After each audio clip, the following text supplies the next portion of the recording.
Hello everyone, how are you? I am Akrash, your teacher here, and I will teach you different questions and their answers. So I welcome you on classtheta.com.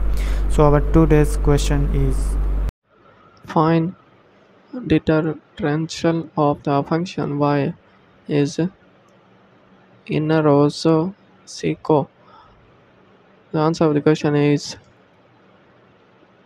it's look like there might be a typo or some confusion in the function you provided. The expression y is equal to an rosso seco does not correspond to a standard mathematical function or notation. Could you please provide more context or clarify the function you are referring to? This is the correct answer of the question. If you have a question, just leave your comment below by answering. You are soon. Thank you very much for watching the video. Please don't forget to subscribe, like, and share our channel.